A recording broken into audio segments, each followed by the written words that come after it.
Welcome back to EWTN's coverage of the Synod on the Family, live from Rome. I have the pleasure of welcoming as my next guest Archbishop Eamon Martin of Armagh, the Primate of all Ireland and President of the Irish Bishops' Conference. It's a lot of jobs. Your Excellency, welcome to the program. Pleasure to be here. Thank you so much for being with us.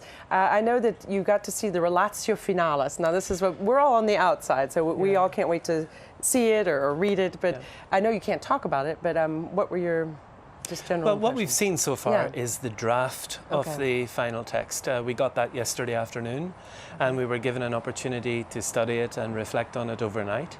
And then this morning, at a very interesting session, the bishops were given an opportunity to comment on the draft document, and there were quite a number of comments. In fact, I would say maybe up to 50 interventions, and that would be from bishops from all over the world making comments and saying, look, we'd like this slightly changed or this amended, and I think that was a really helpful process. I had a number of issues with the particular document, which I said, I'd like to mention this, but then many of the bishops before me already mentioned it, so I didn't have to bring it up. And I did make one written submission to the writing group. They asked us if we had any particular modi or changes we would like to be made to submit them to them by lunchtime. So we've done that. So I suppose I'm really looking forward to seeing what the final text looks like and to get voting on it tomorrow. Well, it sounds like if you had a concern and you saw it voiced by your brother bishops, it sounds like they were general concerns and needed to be addressed. Yeah, So, I mean, concerns, we're talking here about a very small number of paragraphs. One of the things that I noticed was that, I think without exception, every bishop who spoke thanked the writing committee. So I think it would be okay for me to say that there was a very general welcome for the document, a sense that we have really moved in the last few weeks, and that even the draft document, this is before the final changes, even the draft document was reflecting much of what we were saying in our interventions and in our small group discussions. a lot of work for, what is it, 10 people on the commission? Yeah, to but they've been carry out? working very hard, I believe, Yeah. all through the 3 weeks to prepare the document. So fair play, and I'm hoping that the final text will be a good one. And you're discussing all of these things in front of Pope Francis. What has that been like? It's an amazing thing. I'm in row G, which is 7 rows back, and there's the Holy Father. And I had to pinch myself in the first few days to say, am I really here? Am I really participating in this wonderful manifestation of the Church Universal?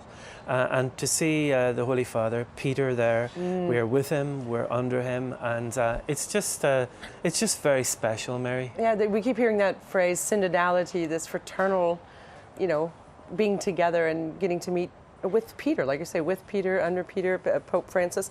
But do you think it will be given to him, this document, handed over to him for his reflection? Do you think it accurately represents the consensus? I guess so. We were just saying these things. I think so. Yeah. I think it does. And I mean, if you imagine, if you have bishops from all over the world, from different cultures, from different pastoral experiences, then you're going to find that for some of them, some of the paragraphs may not sit comfortably with their particular culture.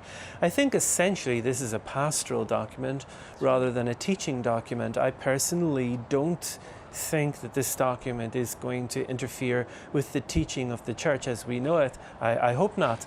But I do think it's going to provide maybe a blueprint for pastoral initiatives and for pastoral action in the coming years. Okay. You said in the press conference just the other day that even if there were no final document, this synod was definitely worthwhile. I think so. I think, as you mentioned yourself, the experience of synodality, and I understand from bishops who've been to many other synods that this has been a synod with a difference. There has been far more interaction, far more discussion and debate and contribution, and therefore I'd like to think that the Holy Father has certainly moved us a step further towards the vision of synodality that was there way back 50 years ago. Oh, so the 3 minutes hasn't limited. I think under John Paul was 8 minutes, and then it got down to about 5 minutes, where you're able to stand up and speak. But from what I've heard, no one complain about that. No. I think most people are happy when if you can't say it in 3 minutes. I'm not sure if you can say it at all. But remember, that was only in the plenary sessions. The driving force in this synod was definitely the small groups. I had the honour of being moderator or chair English of one Group of the C. I was just going to ask you about that. groups. And I mean, that was an amazing experience. First of all, when you say an English-speaking group, even when I went down to an English-speaking group, I had a sense of what that would mean. A few maybe English, Irish, Americans, Australians, Canadians, but actually it turned out to be a truly global group with 18 nationalities from 5 continents. We had Indonesia, Kazakhstan, 2 Nigerian bishops. We had bishops from basically all over the world. And I actually believe our group was a microcosm of the Synod itself. How many people would have been in the group? 18 countries. How many people are sitting around that table? We had 20 Synod fathers, I think it was 20. And then we had another 7 with our auditors, experts, and fraternal delegates. Well, that's a lot. Like you say, a microcosm. That is amazing. I haven't heard of any other group with that sort of makeup. But it was really fantastic. Mind you, it was also presented many challenges, as you can imagine. Apart from the fact that even though we all spoke English, I'm not sure whether a Derry accent of my own is the same as the accent from South Sudan. But there were also those accents in terms of what we felt marriage and family was about, very much determined by our cultures, the modulations in marriage and the family as it is lived out in the reality of our own diocese. You had to give, you studied each part of the Instrumentum Laboris, 1, 2, 3. And each time your small group would have to produce a reflection, I guess, on that. That's good. How would you characterize your general contribution as a group, your small group? Well, I have to say that I was very pleased when we see the draft final report to see that many of the suggestions for change, for development of the Instrumentum Laborius, sorry. It was laborious. Last night I said to somebody that that's what they were joking about at the Synod, that it was the Instrumentum Laborius. But, you know, it's wonderful to see the draft final document taking account of many of the ideas, positive ideas, and also some of the concerns that we had. Oh, yeah, that's wonderful. I mean, you have a lot of jobs. I mean, Primate of All Ireland, President of the Bishops' Conference, and you come to Rome and you have to be the moderator of English Group C. So the Holy Father has a lot of trust in you, it sounds like. It's a huge honor. It's just a wonderful privilege to be here. Well, it's all going to come to an end in the Mass in St. Peter's Square on Sunday. Is the message clear to the bishops that doctrine regarding marriage and family is not something that's going to become, let's say, regionalized? So everyone's heading home now to their regions, but the doctrine is one. But let's come up with good creative pastoral practices. Well, I have no sense. I have no sense in the draft final document of this regionalizing influence.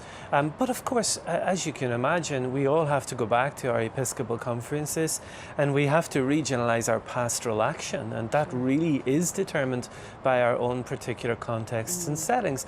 But surely, isn't that the richness and diversity of the Catholic Church?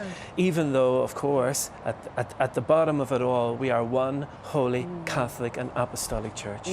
What do you think families in Ireland are facing? They're probably the same as ours, but the problems facing, lower birth rates or whatever it is that's the challenges when you go home. Well, as you can imagine, Ireland has not been immune to the influences of what I have described as this tsunami of secularization and secularism that's been usually comes from our side of the ocean, so I'm sorry. Sweeping across.